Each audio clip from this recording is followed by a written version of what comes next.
Okay, everybody, we're back live with the Scottish Planner Live, Planning for a Green Economy. Our morning sessions teed us up nicely as to what that means and who it's for. And now we have a lineup of speakers who are going to talk about making it happen. And in the first instance, it's how can we instigate change? So we've got three presenters. Keep questions coming as before. We'll start off with Pam Ewen, Chief Planning Officer from Fife Council and current Chair of Heads of Planning Scotland, followed by Stephen Ottewell, Director of Planning at Capita, and finishing up with Kevin Robertson, Chair of the Scottish Property Federation. So Pam, I'll ask you to kick us off. Oh, I'm having difficulty with your sound.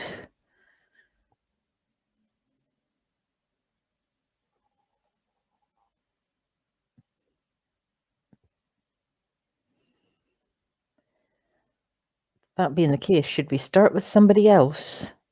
Yep, let's start with somebody else. Apologies for those who weren't expecting to start just yet. Stephen, I'll come to you. Yeah, can you hear me okay? Absolutely, loud and clear, thanks. Great stuff. Okay, well, thank you, Barbara. Delighted to be here as part of the panel. My name's Stephen Ottewell. I'm Director of Planning at Capita. So my lens on this is obviously having been a planner, seen a lot of change within planning. I've seen a lot of organisational change within Capita as a large organisation. And I'm also going to come at it today from a bit of an academic viewpoint based on some of the things we learned as part of my MBA at Warwick Business School. And I think that can provide quite an interesting perspective onto some of these debates around how we instigate change around the green economy. Just in terms of sort of how do we actually start that journey and make some changes, it's fair to say there's a huge amount of different models and approaches around change. And there isn't a one size fits all, and there's not going to be one that I particularly advocate when we think about this particular issue. However, I do think across all of those models, you'll see that there is some constant themes that come out. So the first one I'll touch on is just Cotter's 8-step change management approach. And although it's 8 steps, in essence, what we look at here is about 3 phases to successful change. So the first is around unfreezing the status quo. And then it becomes about instigating new behaviours and ultimately achieving that culture change. So it's very much a journey. We can't just instigate something. We need this to flow through to behaviours and cultures. But if we look first as it relates to that unfreezing of the status quo, what does that really mean here? Typically, this is around the creation of a strategy and a vision. And I think historically, within the planning environment, that's something we're clearly quite good at, and clearly we recognise the importance of.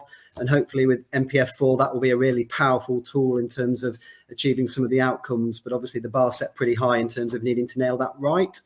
I think one of the major challenges around the establishment of a strategy and vision as it relates to areas of major change is around making sure it involves everyone. At its essence, planning for the green economy includes social inclusion at its core. This has to be planning for everyone. And as such, that strategy and vision really needs to embrace cognitive diversity in the approach to developing that strategy. Otherwise, you're just going to be stockpiling issues as it relates to changing the behaviours and establishing a new culture. You're going to be met with more resistance. It's ultimately going to become an uphill battle. So, we've got to nail that strategy and vision in that unfreezing phase.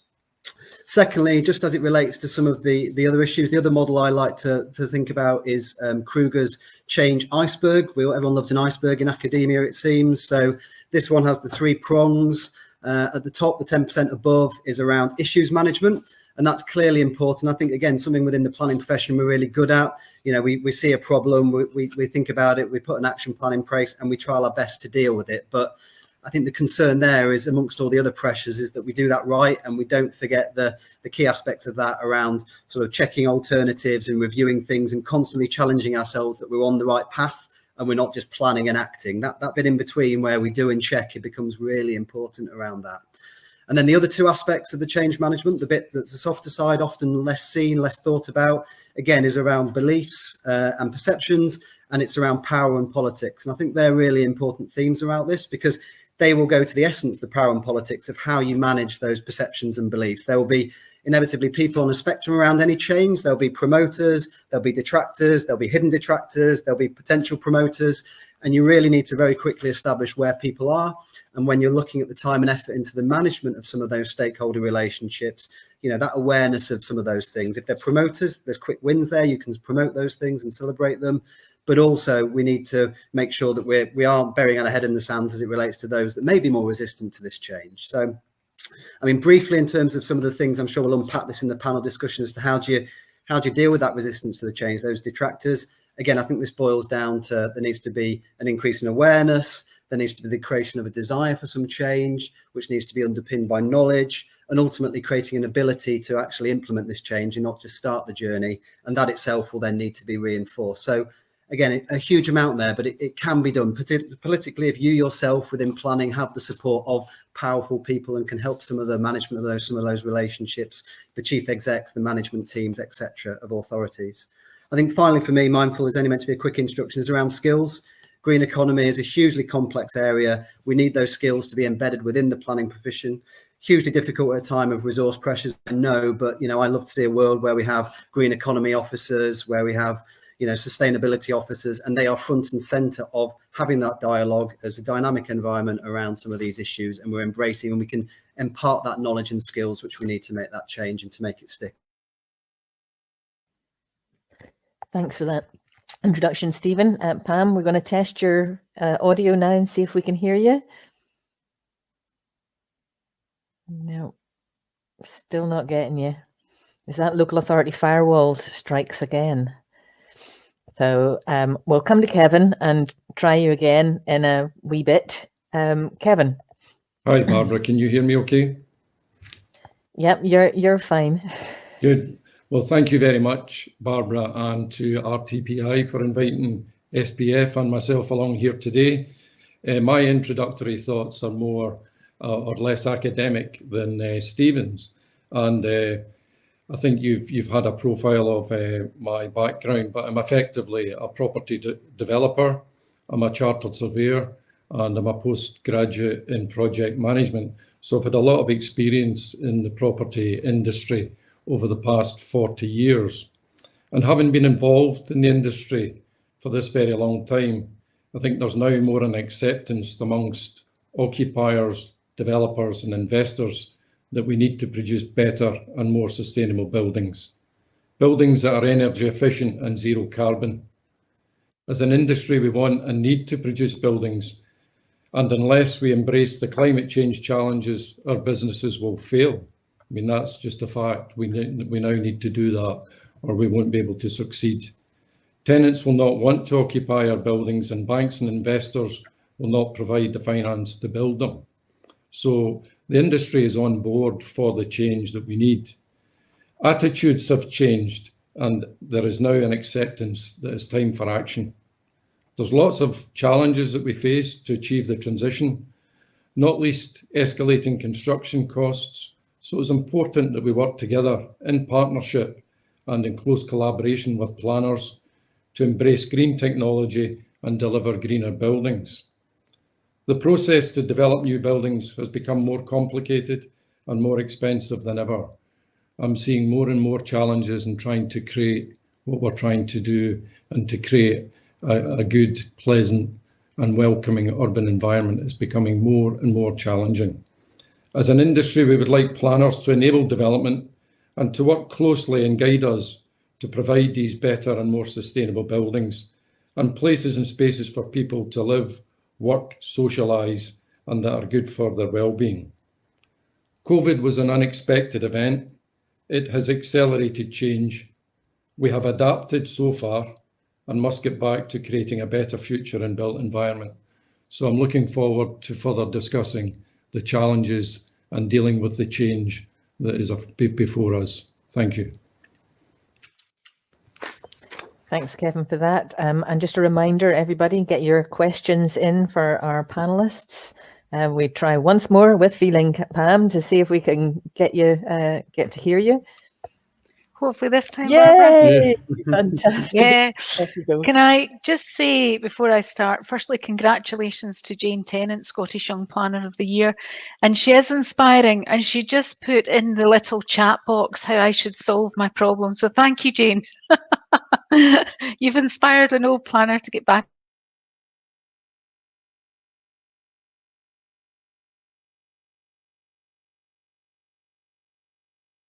on Ewen and Steve. Climate change, climate actions, but also to really achieve a green recovery and the role that we can do as planners and planning.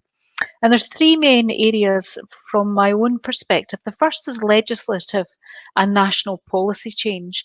A radical, and I do use that word, a radical shift is needed in planning and across other areas to support that positive change and to achieve that green recovery. Now, fortunately, we have the National Planning Framework, which will be coming forward in Scotland, and for the first time that, as we know, will be part of the development plan. And there's a huge opportunity there to trigger that radical shift in policy. But it's also about how do we get that shift within communities? How do we get and how do we support nationally our communities to get more engaged, take more ownership, and to drive forward the change they need at that smaller scale within the communities to really build that up nationally. And I do really think we're reaching that point, if not past it, where it's much more of an emphasis on requiring things as opposed to encouraging. And that might be the emphasis of particular policies. It might be how buildings are constructed. It might be the spaces between buildings, how we move around. But I think we fundamentally have got to that point where there needs to be categorical requirements and how place change happens and how people go about different things. And the second area is in infrastructure delivery. We fundamentally need the right kind of infrastructure and future-proofed as much as possible in the right places and more importantly at the right time. And there's something we just don't quite grasp as a country to get that right. And it's a huge challenge for funding both capital and revenue, whether it's private or public sector investment. So how do we get that culture change that really starts to deliver that infrastructure that's absolutely necessary up front to help kickstart some of the change? And the third aspect is properly resourcing planning. And when I say that, I don't just mean planning authorities, but I will, given my roles, focus on that. Planning authorities cannot continue to subsidise at the level they have been doing the planning application process and the level of fees that have been coming in. And a full cost recovery is absolutely desirable. But we also need to upskill, and others have talked on this, the need to really skill up planners to be much more carbon literate on emerging technology, on sustainable building design, on calculating carbon emissions from development and adopting, how do we adopt existing assets and change those. So there's a whole new area there where we need to upskill and make sure that we're working collaboratively to bring each other on that journey. So to instigate change that Scotland needs, to me, a real radical shift in policy and where possible legislation to make certain aspects a requirement and not desirables. But also to support culture change in delivering upfront infrastructure when it's needed and upskilling planners and all of us who are working in the development industry. Thanks very much, Pam, and Stephen and Kevin, and thanks for bearing with us, Pam. That was a bit panic-inducing. I was thinking we might not get a third person. On to some questions. I'll kick us off. The reduction in resources in planning departments has been an issue, and you talk about full cost recovery for fees, Pam, but I suppose one of the things I would wonder is whether or not that's kind of missing the point about the leadership role of local authorities and local authority planners, and of course the things that fees don't come in for, and what needs to happen to change to deliver that. And I'd be interested in hearing from our other speakers as well. I think fundamentally we need a complete, almost a kind of different way of thinking about how planning authorities are resourcing that funding, that income that comes in. It's traditionally just focused on development management, your planning applications, and the statutory fees, which are really quite woefully low when compared to the amount of work that's required. And planning authorities have been waiting for over a decade for that to be fundamentally addressed. And during that time, you know, when I think back to when I was a young planner, which wasn't yesterday, you know, during that time, you know, putting a planning application in, assessing it and determining it has become so much more complex. And that's for both the applicant, where there's a consultant and agent involved, or the planning authority itself, and elected members in their role. All of that has become hugely more complex and therefore more time consuming and costly.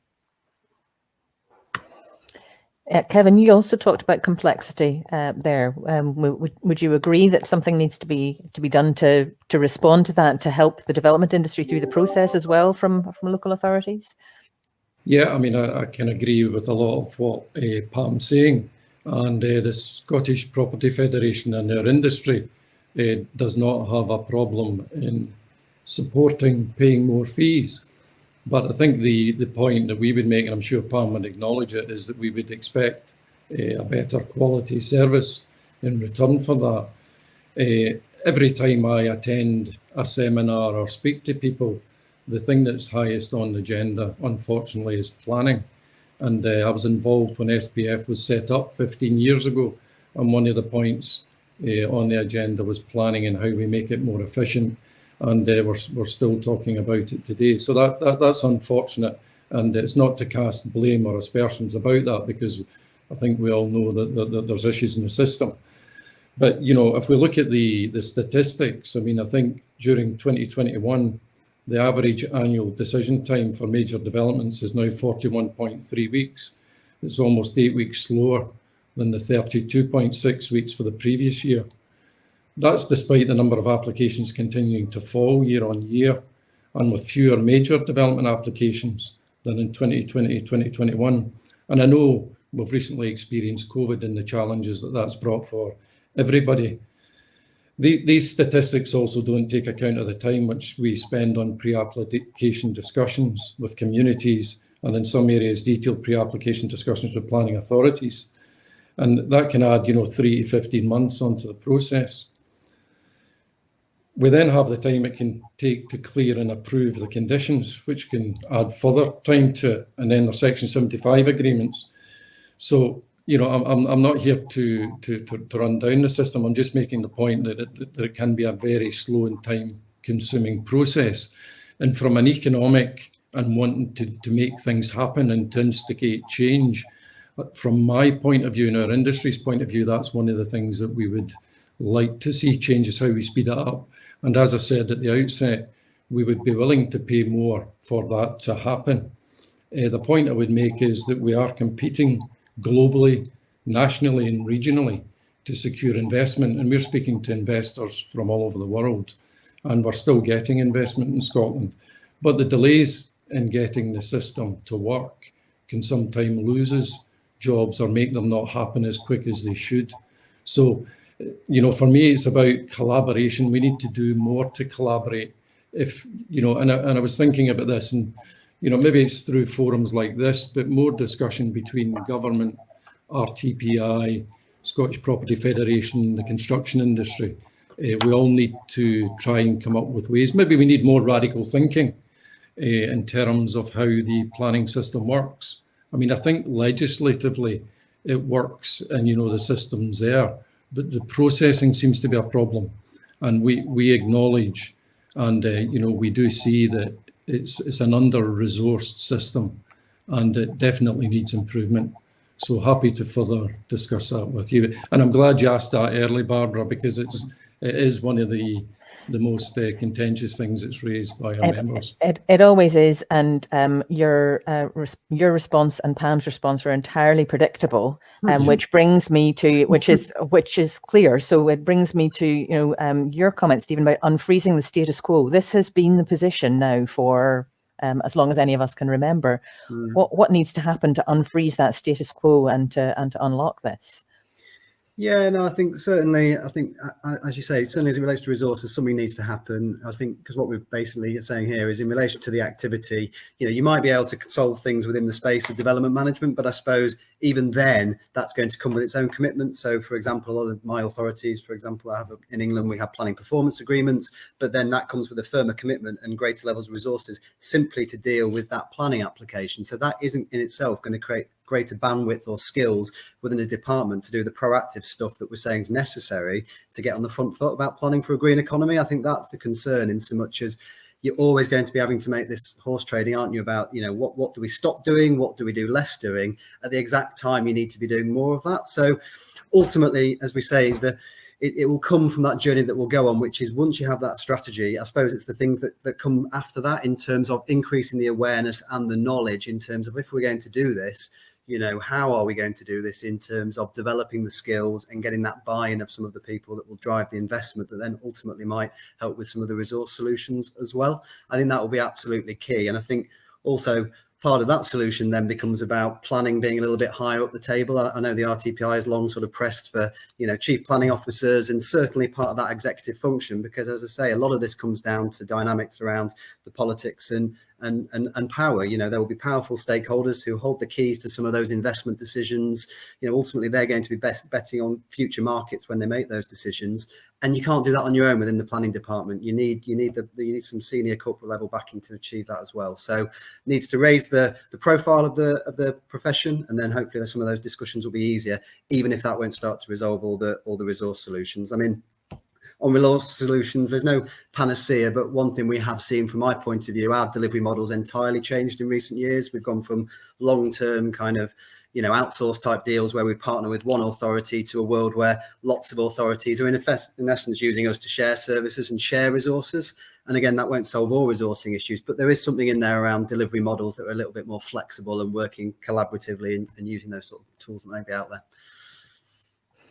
Thanks very much. We've got a question from Shirley Curran around infrastructure, which was mentioned. So upfront infrastructure funding is definitely needed as behavioural change is made more difficult if the infrastructure developed is only after developer contributions are collected. Where will the finance come from? It's not a difficult question, as local authorities are often stretched and developers can't afford all of the upfront costs, nor is it reasonable to expect that, in particular where you've got major growth, that any individual developer does provide that upfront cost. Any thoughts, Kevin, from where funding ought to come from? Yeah, it's always one of the big dilemmas, isn't it, when we're trying to expand our towns and cities to meet the needs for growing populations, and what comes first? Is it chicken or the egg? And in this case, it's the infrastructure, and there's been various models, and some of them have worked. The encouraging thing, and one of the things the Scottish Property Federation has been advocating for years, that we should have a national infrastructure agency, and it was good to hear the Scottish Government announce that they are now exploring and looking at how that can be implemented. I think that would certainly help. Like, as I said earlier, we're competing nationally, internationally, and regionally, and it would be good if we had an agency that was able to come in, for some of the major expansions, the likes of on the west side of Edinburgh, Winchburn and all that. I mean, I think that project was delayed for years, because they had to find a solution to get the contributions for the schools, for new roads, and that happens regularly. So if there was a national infrastructure agency in place, and if it had the backing with funding, then we can plan better. We can target where the most pressing needs are. And we've also got the Scottish National Investment Bank, we've got Scottish Futures Trust. So it's how we bring all that together and use that money. I think government really needs to bring it in. You would get private sector coming in as well to fund infrastructure, but there would need to be a return on their investment. So logically for me, I think it's we need government support, and it's good that Scottish Government are now considering setting up the National Infrastructure Agency. Pam, what about from your perspective? You'll have seen lots of instances where things get quagmired because it's who jumps first or who pays first. Absolutely. I think it's, as head of planning in Fife Council, it's one of the key challenges of our growth areas. And it is all about collaborative working, but finding solutions can take a long time. I really welcome the National Investment Bank, and I hope it brings solutions, because a lot of the time it's not about gap funding. It's not about filling a gap in a capital over a period of time. Most of the time it's about that early investment. It's about cash flows, and it's about that early investment up front. And if we could just get something nationally working where people can draw down and then pay back over a period of time. So, that's what I would want to emphasize. It's not always about that gap. Sometimes it's just about phasing of funding and how do you get that infrastructure in upfront when a development just cannot support those big infrastructures. And there are good solutions there through City Deal, for instance, in terms of transportation infrastructure. Usually the one that's really, really difficult to challenge is an education infrastructure, and trying to find solutions around that. But I think that takes us on, Barbara, to think about the green recovery, and how then does government play that role to take those big bits of kit, as I sometimes refer to them, these big pieces of infrastructure, and how do we shift that to net zero in terms of costs, because there's a big uplift in costs there. So, we're finding it challenging just now, whether it's a planning authority, a developer, whoever, to deliver what we've got just now. And we've got an even bigger challenge just coming forward, and one that we must take forward, we must find solutions for. But who's going to help fill that gap in terms of that extra few million to build a primary school to ensure it's net zero? So I do think government have a clear role here.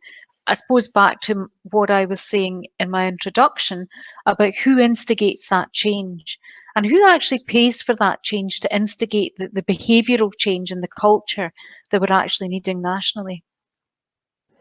And of course, one of the things around at a national level, that requirement is it's a level playing field for everyone, which is often the complaint, is that it's not a level playing field. So how do you budget for these things? How do you finance for these things if you're being treated or being perceived to being treated differently? Stephen, from your perspective, does that lead perhaps also to issues with how development is financed and funded?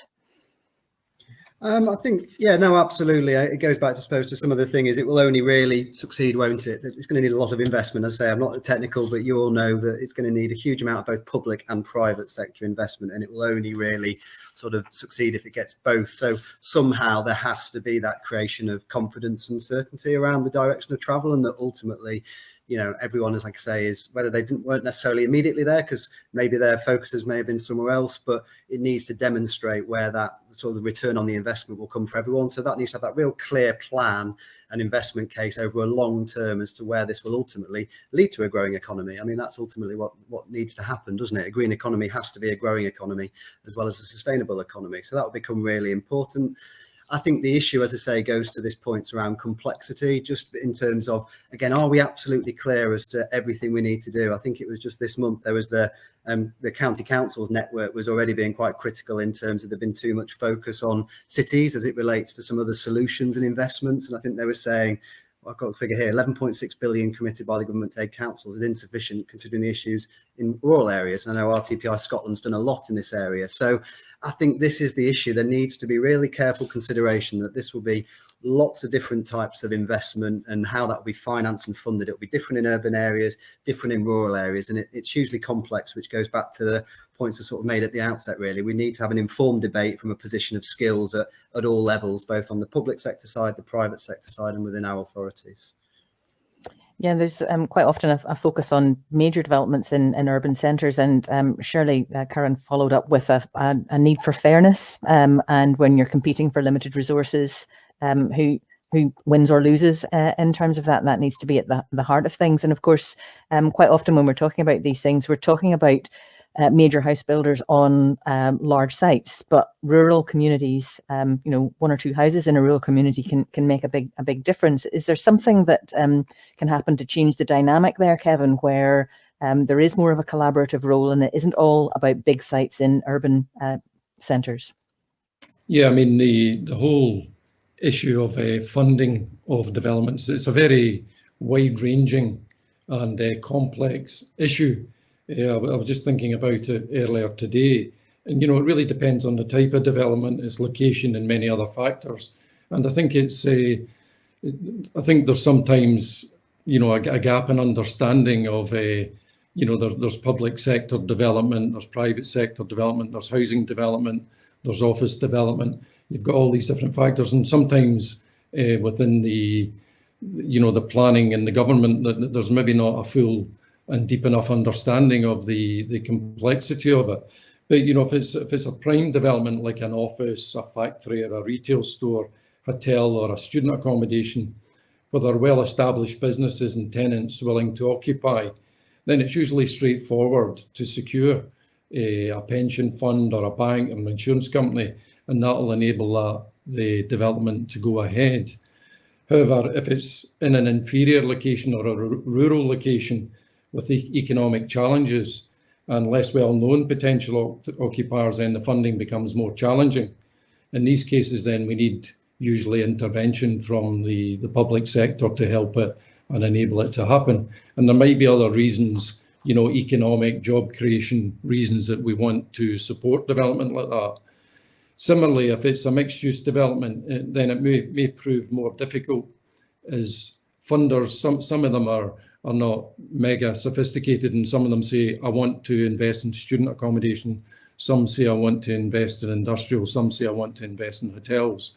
So if you've got a mixed-use development like St James Quarter, which is a fantastic example of something that we have achieved during COVID, then it's quite difficult to get the funding together for all these different component parts. So you need really big institutional backers for that.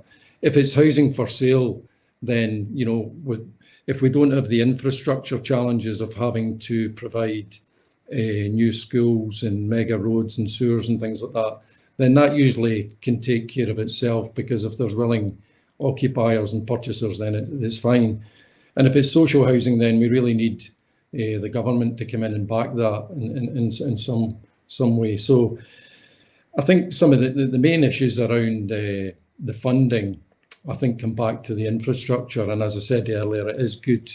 The main issue that I think can prevent funding coming forward is where there's a gap. So if it's a straightforward in a city centre, usually it can happen because there's big institutions willing to come in. If it's further out and then we need infrastructure to pump prime it or whatever, then that's where the issue is. And it's good that we are now considering the infrastructure agency, and hopefully it can be funded and provide that initial funding to get things going. Pam, your local authority's got both urban and rural, and it's got places not without its issues as well. How do you think fairness can be promoted as part of what we're talking about? Well, I think fundamental to that is how you bring forward the development plan in your area. And obviously, as we move forward, that will be National Planning Framework 4, which will set out some national priorities. I'm sure some national developments and some national policies for the first time really clearly behind that. And then it's really straight down to your local development plan. So it's for the local development plan to look at look at that. And I think probably more now than ever, particularly in looking at a green recovery and actioning and addressing climate change, that we fundamentally look at the infrastructure that is required. And that's going to be, I believe, a really key aspect as to the land that is allocated and the land that isn't allocated moving forward. So how do we support that regeneration? How do we kind of bolster and support those brownfield sites coming forward? Many of them which do have their challenges, Barbara. I think for a national agency, it would be important for them to reflect on this. As a national agency, they would have to reflect on, well, the personal view, but they shouldn't be putting all of that investment into Scotland cities. How do they support some of the larger towns, the rural areas?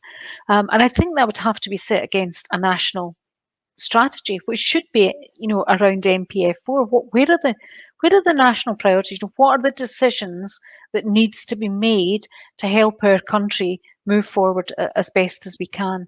So it's no easy challenge, whether that be a local level or whether that be at a national level. But we do it just now. Councils do it just now.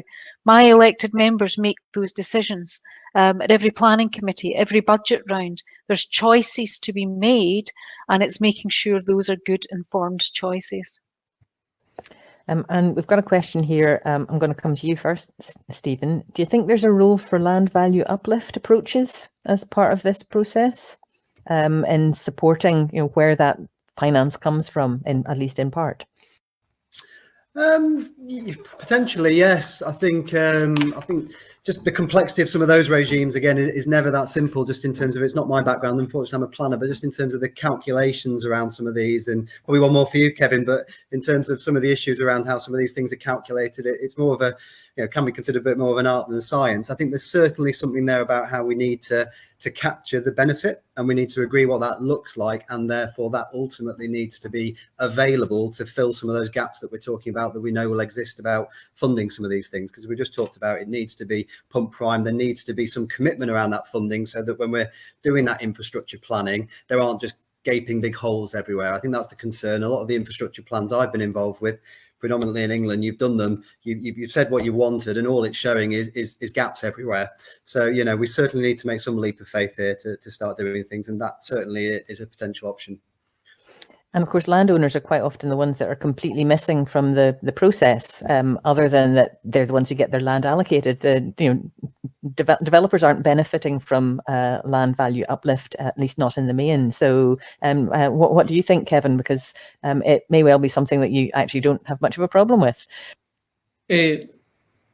Well, I think there's always a problem when you have to pay more tax, and I think that's any business will say that. So I think, as Stephen said, it's a complex thing, and my thinking of it is it may constrain land supply for development, because people that are sitting on large areas of land, they get allocated, and then if there's a tax on it, they might decide to sit on it and not release it until, in the hope that there's a change of government and a change of thinking.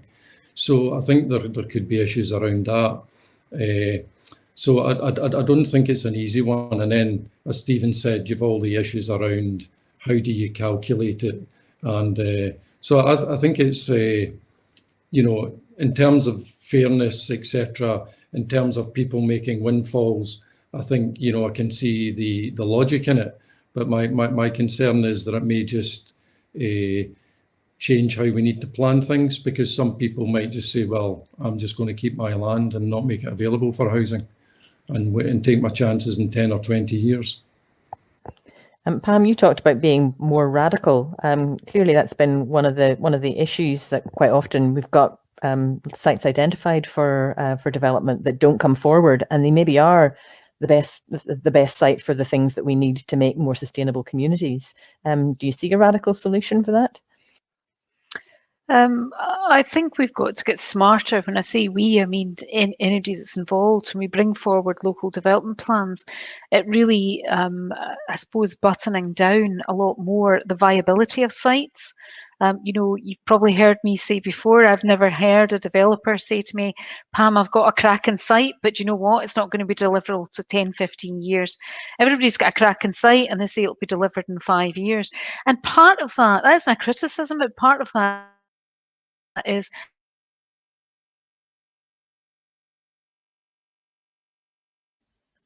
oops, we've lost Pam's sound. Well, we'll maybe have to come back to her. She's frozen on screen. Probably not an image that she's going to relish when playing back later. But we've got other questions around skills and resources necessary, and RTPI has done some research that indicates that actually there's going to be a need for an additional 700 planners in the next 10 to 15 years. And it's maybe a bit of a bridesmaid profession. It's not something that a lot of young people will look to as something that they want to go into. How do you think we should be addressing the skills shortage that's coming for planning? Stephen, I'll come to you. Yeah, I think, to be honest with you, the particular issues we're seeing in my business is more around the more senior level planners. I think as a profession, we've seen a huge amount of people come into the business. I've actually, through a whole lot of hard work, we've managed to appoint 50 planners who are dotted around servicing about 50 or 60 councils at any one point in time. So, I mean, what I know about sort of recruiting the people who are coming out of universities is really important, is around that career development. They want to see that pathway. They want to know that within 2, 3, 4, 5 years, what sort of things can I be? Because I guess people get into planning not to deal with householder applications. They want to be involved in big mixed-use schemes that are really at the heart of shaping the communities and really feeling like they'll leave their own little legacy on some of these key agendas like we're discussing today. So personally, I think they are, they are there. It's going to take time, though, isn't it, to get those people, those, from those entry-level positions.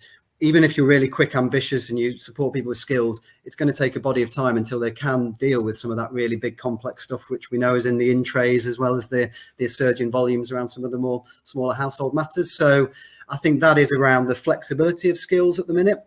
I think I'm a strong advocate for people being able to do a bit of everything, a bit of plan making, a bit of dealing with applications, a bit of enforcement. And I think that ultimately gives you a bit of flexibility. And I do think it is just about investing and supporting people as quickly as we can to get them to that position where they start to fill that really big gap, which we have at the more principal level. So again, it is going to take time. It's not without its problem, but I do firmly believe that they are coming out of the universities, and it is an attractive career for people at the minute. Kevin, do you have experience of looking for people and whether or not the right skill sets are out there for what you need? I think it's always a challenge. I think going back to the great financial crisis, I think a lot of people stopped going into property and property-related courses. So we're suffering a bit for that now.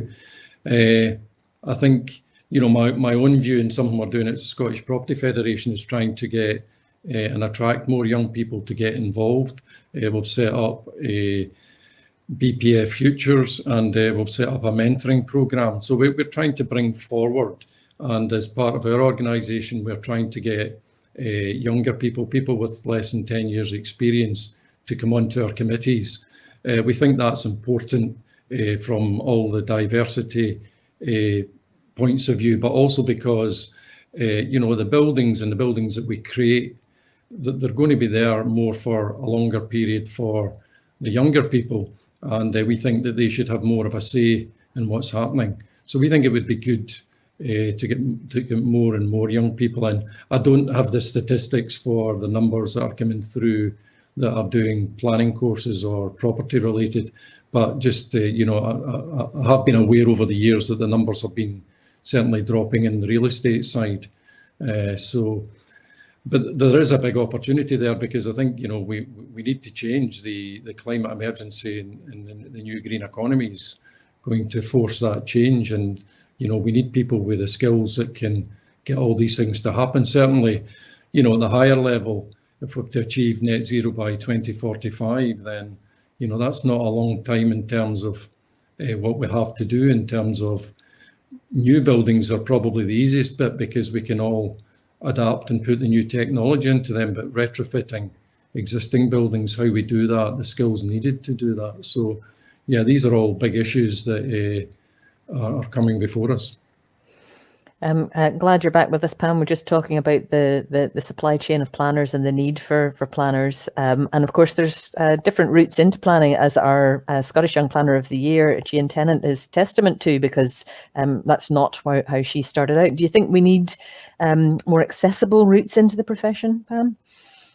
I think we need to, if you look at 700 planners in 10 to 15 years, that's huge. That really is considerable. I think there's different, we need, I firstly think we need to shout from the rooftops what a fantastic career it is.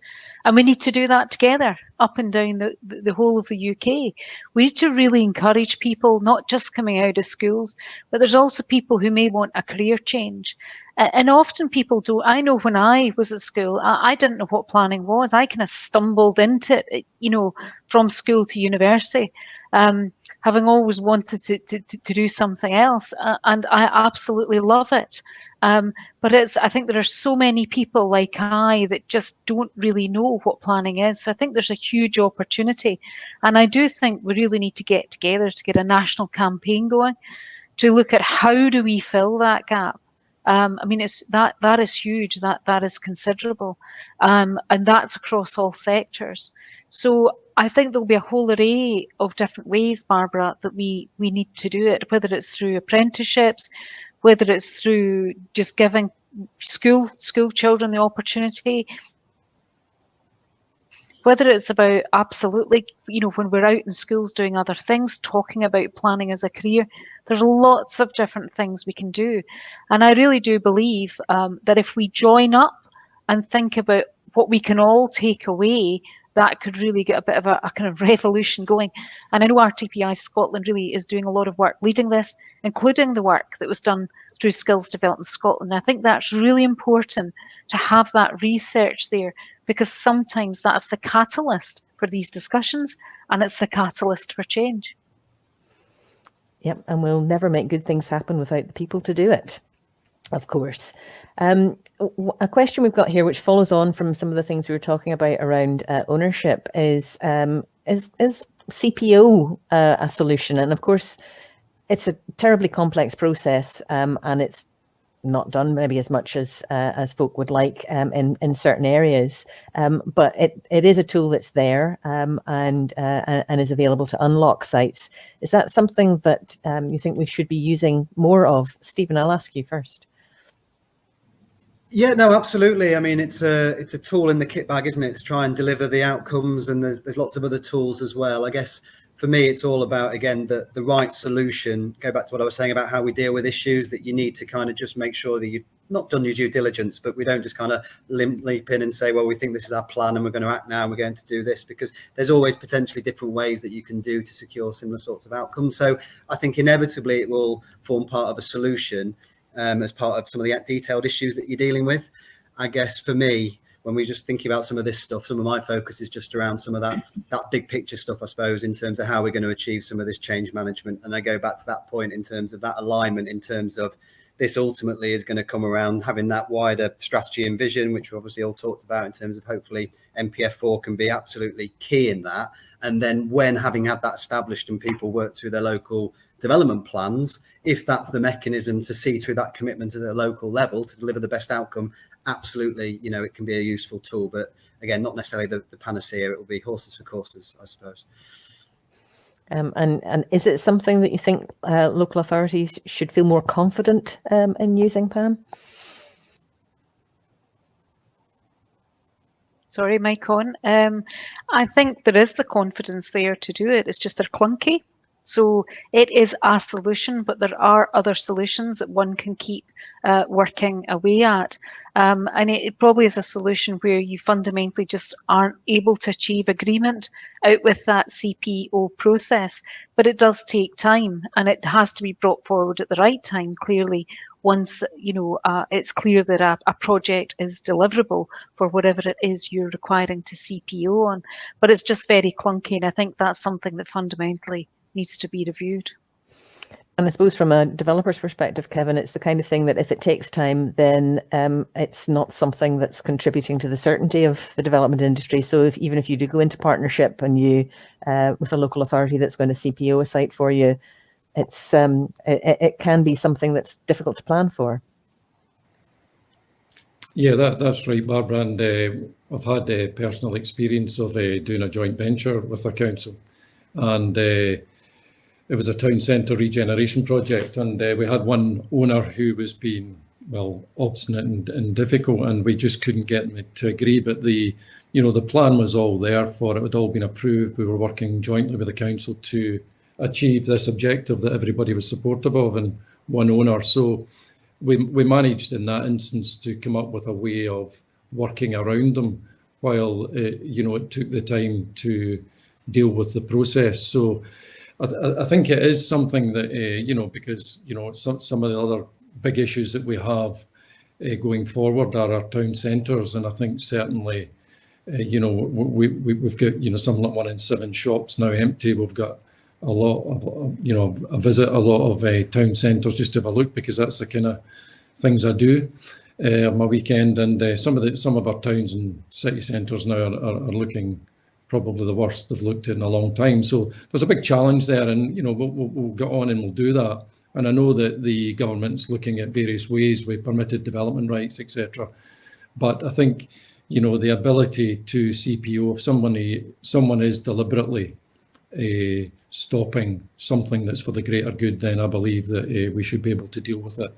It is clunky. Whether or not we can review making it faster, that's possible. I think the government have also been looking at compulsory sales orders, which was something that I wasn't familiar with until a few months ago, where you've got an absentee landlord or something whose property's contributing nothing to the community or to the town centre, then they're looking at bringing forward legislation that property could be forced for sale. That'll probably take a long time to do, but generally I feel that if someone is preventing development, then we should be using it. The other issue around it sometimes is who funds the whole process to get it to happen, and a lot of councils are reluctant just due to financial constraints of going down that route as well. So I support it, but it is a bit clunky. I've got a question here from Jim Miller, and I think this is going to, I can probably predict two sides of the answer here. In terms of performance, delays in achieving what we're all looking for here are often a result of a lack of front loading of the process. So you were talking about even at the development plan stage, being clear about what we want and where and how we're going to get that. Can we move to a more level playing field for applications in particular, where supporting evidence is provided at the outset? Pam, I'm going to ask you first. I think we have to. So, I have a lot of what I would call wasted business time with my colleagues having to chase information that's not submitted at the validation stage. I know a number of authorities in England automate that and a human doesn't touch it. And I hope that will come forward as part of the digital solution Scotland-wide. It's about 50% of applications can't be validated on receipt.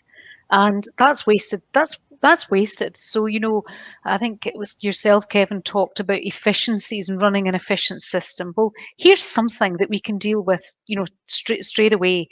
But that requires a change to the validation standards nationally.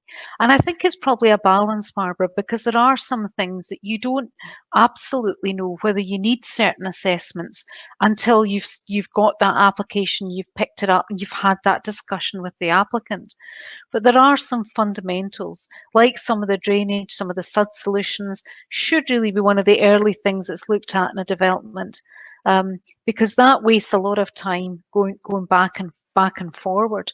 So it clearly would deliver efficiencies, but it needs that national change to what we refer to as the validation standards. And do you see the same, Stephen? Yeah, no, absolutely. I mean, in all my partnerships, we're obviously strong advocates of our pre-application services. So we almost try and obviously can't mandate it, but we strongly promote this in terms of front loading the debates and trying to make this as a lot easier. So we do that sort of routinely across the board. I think as it relates to digital, absolutely, there's a huge amount of work in England going on around sort of the pain points in the customer journey. So the two projects are around RIPA, which is the reduction in invalid planning application scheme, if people want to look it up, and there's one called BOPS, which is the back office planning system project.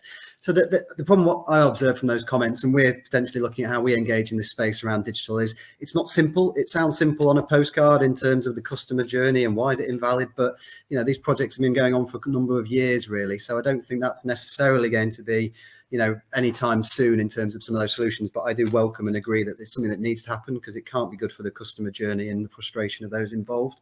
I think more generally, the digital solution is going to come become really important in terms of, I go back to any change, there needs to be that awareness. It can be a really powerful tool for awareness. It can be a really powerful tool as it relates to inclusion. And again, all these planning arguments, they need to involve as many people as possible, certainly on the plan making side. So big advocate for digital and the validations has been one aspect of that. But there's obviously a wider piece here about how we use it in our plan making and engagement functions, whether it's an application or a development plan. And Kevin, from your perspective, clearly we're looking to your members to be part of that front loading process. Any comments from you? Yeah, well, I must say that I think planning takes up about, at least a part of my day every day. And for years, even before consultation was made mandatory, going back 14 or 15 years ago, we always used to consult with the community before we made planning applications. We also used to spend a lot of time with the planning officers, consulting and collaborating. I think we've lost a bit of that as we've become more digital. But in any application that we've done, we've always tried to make sure that we've consulted and we've gone through the pre-application process. I'm involved in applications at the moment without being specific, but I've spent over a year in one doing pre-application discussion, and the application's been in for a year, and it was validated when it went in, and we then get asked for information 10 months or 11 months after it's in. So I think we've just got to get better at working together better. I don't think if there's a system that we all want to have a box ticking exercise, I think we would be fine with that as an industry, because that way we would know the ground rules. But it's, sometimes we don't get asked for the information until we're well into the process and after we've consulted for, years. So I think it comes back to this working together. The best thing for the country and to get economic regeneration is to get us all working together, spending more time together, talking more together. But, I think if it's a box ticking exercise, it will be easier for us because we know what the ground rules are. So there would be no excuses in terms of delivering stuff. And, the only other thing I would say is although we would pay more, and in terms of fairness, it's just a thought I have is it's becoming so expensive now to promote development and planning applications that it's becoming so it's only going to be bigger companies and things like that, I think, are going to be able to afford to bring applications forward, particularly if there's a request for more and more information.